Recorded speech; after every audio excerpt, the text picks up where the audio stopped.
Revolution of the Daleks. Not to be confused with Resurrection of the Daleks, Revelation of the Daleks, Remembrance of the Daleks, Renaissance of the Daleks, Return of the Daleks.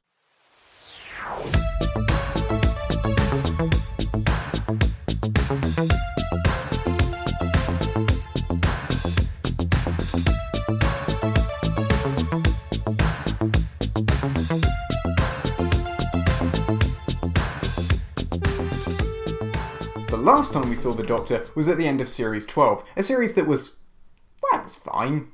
I mean, I know some people on the internet can be a bit like, "Oh, the show is don't tell me, I've ruined the show, what have you done? Can't believe you've done this, you've killed Doctor Who, this is just the worst series ever, I can't believe you've done this, what the hell have you gone and done, you've killed everyone's favourite show with your woke nonsense, there's a woman in it now!" But yeah, Series 12 was decent enough.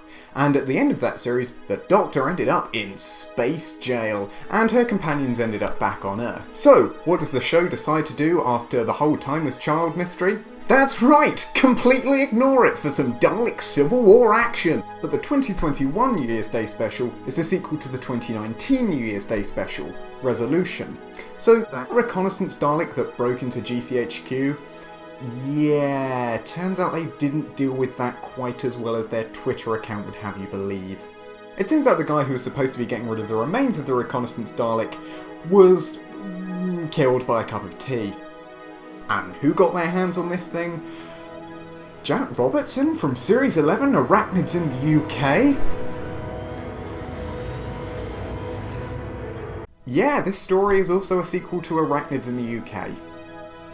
I don't know why either, but hey, it's interesting enough. But it turns out that Jack Robinson has got support from an MP called Joe Patterson, who would quite like to be Prime Minister. Anyway, it turns out that Jack Robertson's assistant Leo got his hands on the remains of this, and he has used these to build defense drones. But Leo also finds some organic remains as well, and he decides to clone the cells and grow them, and unfortunately, he makes a Dalek. Oops. Unfortunately, Leo hasn't seen Power of the Daleks and doesn't know what happened to his predecessor Lesterton, and poor Leo gets taken over by a Dalek mutant. Oh dear. But wait a sec, where's the Doctor and the fam? Oh god, the fam. After the events of the Timeless Children, Yaz, Graham and Ryan are on Earth with a spare TARDIS, and they want to find her, but they don't know where she is. Graham and Ryan have basically given up at this point, but Yaz is a bit more optimistic. Turns out that the Doctor is in space jail several million light years away, and she gets broken out surprisingly quickly by Captain Jack Harkness. Yeah, despite being a massive cliffhanger at the end of Series 12, the Doctor gets broken out of prison surprisingly quickly and surprisingly easily. Turns out that Captain Jack smuggled in a vortex manipulator, and he smuggled it, you know, if you've watched Bad Wolf, It means he snuck it up his arse! So the Doctor and Jack find the TARDIS and get back to Earth, but they're 10 months too late because the Doctor is an incompetent Time Lord who can't fly a TARDIS. Anyway, Jo Patterson has just won the election, and she promises to save Britain and make it stable and secure. Stable and secure? With the new defense drones, which are, yeah, Dalek casings. Whoops. Unfortunately, the clone of the reconnaissance Dalek has been growing other Dalek mutants, who then teleport inside all the shells and oops, there's now a Dalek army. But it turns out that these Daleks have been fed using human remains, and therefore they're not entirely pure. So the Doctor does what any reasonable person would do, and bring even more Daleks in. It turns out the Daleks, being fascist, xenophobic space Nazis, don't like there being another group of Daleks and consider them impure, so they basically go shooty shooty bang bang, Civil War, Blood of the Daleks, Remembrance of the Daleks, you like those stories, have another Dalek Civil War, you like Civil War, you like Daleks, why don't you have another Dalek Civil War? By this point, Jo Patterson has been exterminated, and Jack Robertson reckons he can make a deal with the proper Daleks, who take him to their spaceship and just sort of wait around, really. Luckily for Robertson, Graham, Ryan and Jack turn up, and get him off the spaceship before blowing it up. The Doctor and Yaz, on the other hand, force all the Daleks to go inside the TARDIS, but it's not really the Doctor's TARDIS, it's that spare one they got in the time as children. The TARDIS then sort of crumples in on itself and all the Daleks are killed. Along with the TARDIS, they're sentient beings. That's just cruel. And at the end of the story, all the Daleks are destroyed. Robertson says the whole thing was a decoy and is accidentally hailed as a hero. And then the final scene happens. Captain Jack decides to go and meet up with Gwen because Torchwood! Do you remember Torchwood? And then Graham and Ryan decide to leave. Or more accurately, Ryan decides to leave and then Graham decides to follow. Yeah, this is Graham and Ryan's final story, and it's sad to see them go, but we'll explore their ending a little bit later.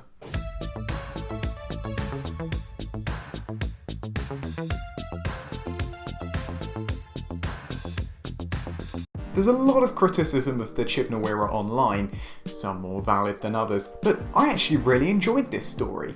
I think the best thing about this story was the Daleks themselves. They're ruthless, they're cunning, they're powerful, and they're also kind of stupid in that they're willing to destroy each other, but hey, Nazis aren't exactly known for their rationality anyway, so... There are some things I think the Stephen Moffat era did better than the Chris Chibnall era, but then there are things I think the Chris Chibnall era is doing better than the Stephen Moffat era did, and one of them would have to be the Daleks. This isn't to have a go at Stephen Moffat. The guy can write some brilliant stories, but I feel like the Daleks are one of the weaker aspects of his era of showrunner.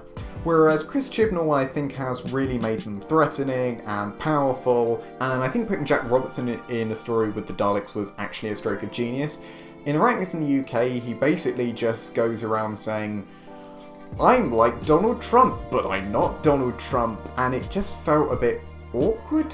Whereas in this story, he's basically an immoral, amoral businessman who keeps failing upwards, and he tries to make a deal with the Daleks, which almost gets him killed, and I think it makes him a funnier character, a more interesting character.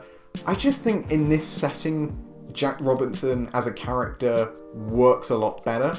And I know a lot of people are upset that he didn't really get his comeuppance, but you know what? I wouldn't mind seeing him again. And secondly, to be honest, it's probably more realistic that old rich white man, despite allying himself with the worst creatures in the universe, would keep failing upwards. I thought the politics were really interesting in this episode, and sometimes in the Chibnall era the politics can be a bit ham-fisted maybe. But in this story, I thought it was really interesting and worked really well. There were some nice little jokes about real-life businessmen and politicians. "This is why people don't like experts" line is eerily familiar. And Joe Patterson and the defence drones. Yeah, it is a bit odd that the whole stability and security thing seems to be echoing Theresa May, someone who is no longer Prime Minister, but you know what, the whole thing about, 3D printing and I don't want the taxpayer to pay anymore, yeah, it was funny and a good piece of satire for the most part. A couple of quick things as well. Segan Akinola continues to be a brilliant composer. I know people online are going, but he's no Murray Gold. He's not trying to be Murray Gold. It's a very different style of music, and personally, I love it. I think he's doing a great job. I think Jodie Whittaker and Mandip Gill also gave great performances. I think they were really good, really convincing. John Barrowman was back as Captain Jack, and he's great. It's like he never went away. Partly because he never did go away. He's still playing Captain Jack on audio, but Captain Jack! He's back! It's Captain Jack! The ending was really clever with the spare TARDIS disguised as the Doctor's TARDIS because it's still got a functioning chameleon circuit. That was really clever. I really liked that. A lot of stories, when they have a clever ending, I feel can kind of shout it at you, like, this is a clever ending! But this was actually really satisfying. It got rid of that spare TARDIS that was just lying around on Earth. It got rid of the invading Daleks. Yeah, a really clever ending. When you see that shot of the Daleks going to the TARDIS, and it's a beautiful visual effects shot as well, I was thinking, what are they doing? And then when, of course, it's the spare TARDIS, you go, yes! Great writing! So, all these people who say that Chris Chibnall is a bad writer, he's not. My favourite Doctor Who story of all time is Remembrance of the Daleks, so the fact that they based the Dalek defence drone voices in this story off of the voices from their story, and they reuse the gun sound effect, and they reuse sound effects from Genesis of the Daleks. That's how to please your fans without alienating your casual viewers. I appreciate that. That was good. More of that, please. Also, the fact that they referenced the "you're doing it, mate" meme. That was pretty funny and unexpected, but I'm glad that they did it. Which brings us on to Ryan and Graham's departure, which, you know what, I thought was really well done. I don't exactly think it's the most emotional exit a companion has had. It's not like Rose leaving in Doomsday or Donna leaving in Journey's End, but I can see why Ryan would want to leave and how that would cause Graham to stay on Earth as well. And it seemed like a natural end to their stories. I know some people saying, oh, wouldn't it be dramatic if one of them died, but personally I don't really think there's any point in killing off a companion just for the sake of it. And considering how both Bill and Clara and kind of Amy and Rory all died, sort of, as well. I think just having a companion deciding, no, I'm going to move on, I'm going to leave, I wish you well, is just a really nice change, really. It kind of reminds me of Victoria leaving in Fury from the Deep, and that she just decides she wants to move on. Now, yes, Fury from the Deep did it better, but as companion departures go, this was fine. It could have been a lot worse. In the 60s, they just went, oh yes, Doctor, your companion who last saw in episode 2 of this 4-episode story, well, she's gone off to the countryside, you won't be seeing her again. She sends her love, bye. I have decided to stay on this planet with this man I have just met. We are going to marry each other. Goodbye, Doctor. Wow, we have landed back at the exact same time that we left. Isn't that convenient? Yes, it is. We should probably go back home. It's been great travelling with you, Doctor. We're going to leave for no reason. Bye. And the final thing I like that I'll mention is the fact that it was just a lot of fun. You know, it's a New Year's Day special. It's not exactly a series finale. I know some people were annoyed it didn't follow up from The Timeless Children, but you know what? You just want to sit back, watch some Dalek action. It does the job. It's fine. It's a perfectly enjoyable story, and I had a lot of fun with it. And I'll always take a fun Doctor Who story over a boring Doctor Who story. I mean, this is a show that can go anywhere in time and space. If your show has that premise and it ends up boring, something's gone a bit wrong. Ultimately, I don't really care what Doctor Who does as long as it's enjoyable, and enjoyable this story was.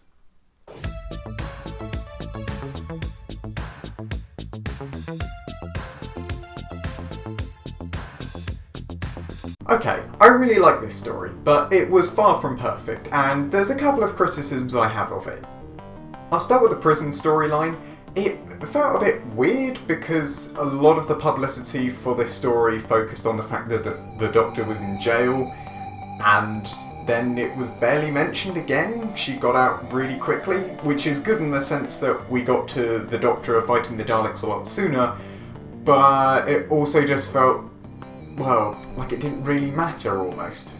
Now, I definitely liked the monster cameos. I thought they were very fun.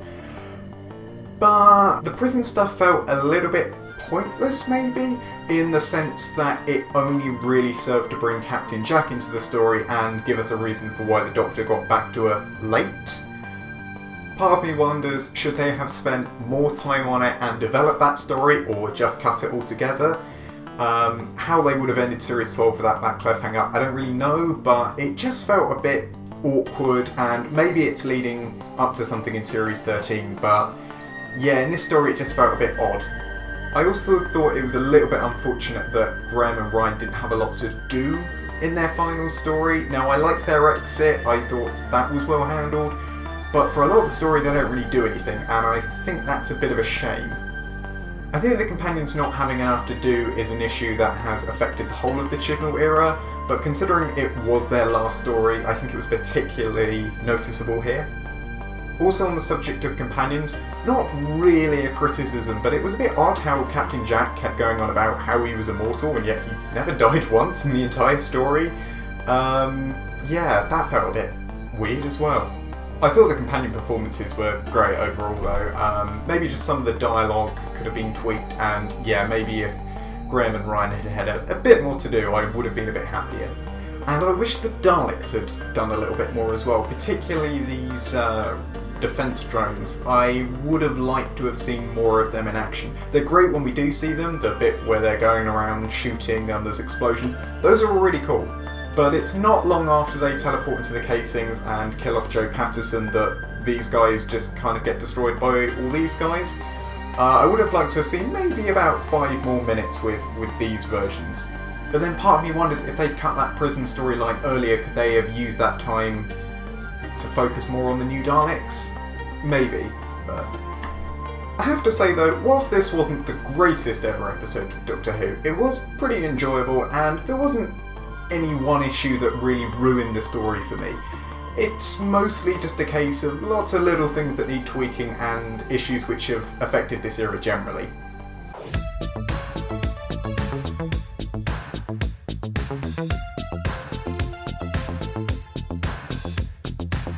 This definitely isn't a perfect Doctor Who story, but for the most part I really enjoyed it and I thought it was really good. It's not like a parting of the ways or a World Enough in Time. It's not one that's ever going to find its way on the top of a fan poll. But yeah, it's just a lot of fun. I really enjoyed it. Obviously any Chris Chibnall era story is going to get a lot of criticism online. Some of those people I think have pointed out genuine problems with this story and ways it could have been improved. Sometimes I think people just complain basically there's a woman and oh, it's political correctness gone mad. But no, I think this is fine. I think it's a perfectly good Doctor Who story. Yeah, I can easily see myself rewatching this on a rainy sunny afternoon. If I had to give this story a mark out of 10, I'd probably give it a 7 or an 8, probably leaning towards 8. I get people might think that's a little bit high, but I really like Jodie Whittaker as the Doctor. I like all the performances. I think Jack Robertson was good. I think the Daleks were done really well. I don't really think there's anything offensively bad about this story. I really enjoyed it for the most part.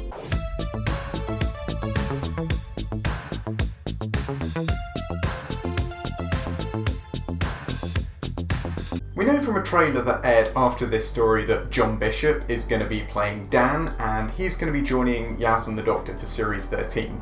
We also know that filming for Series 13 is underway, in line with COVID restrictions, although I won't be discussing spoilers here. There are also rumours in the press that Jodie Whittaker might be leaving after the next series. Nothing has been confirmed at time of recording. I hope this isn't true. I would like to see more of Jodie Whittaker, especially after what a great performance she gave in Revolution of the Daleks. If she is leaving, I'd like as her replacement either Lydia West or Jo Martin, but I hope that Jodie Whittaker stays at least until the 60th anniversary in 2023. The return of Captain Jack got people wondering whether perhaps Torchwood might be making a return to our screens. Personally, I don't think it will. I think it will just continue on audio, but if it did come back, I'd be happy to watch it. I mean, I'd love to see Captain Jack come back more regularly as well in Doctor Who, but if he came back in a Tortured series, maybe with Martha and Gwen, yeah, I'd be very happy. But saying that, I'm not going to hold my breath, and to be honest, if we're getting decent episodes of Doctor Who, I'm happy. Anything else is a bonus. And that's basically it for Doctor Who on TV at the moment. We'll be getting a series perhaps later in the year of 8 episodes as opposed to 10 because of COVID. But for now, Revolution of the Daleks is the latest Doctor Who episode, and yeah, it was pretty good. One last thing though. These guys didn't have their sink plungers. Where did they go? Actually, I've just remembered there was a massive stockpiling of that might explain it.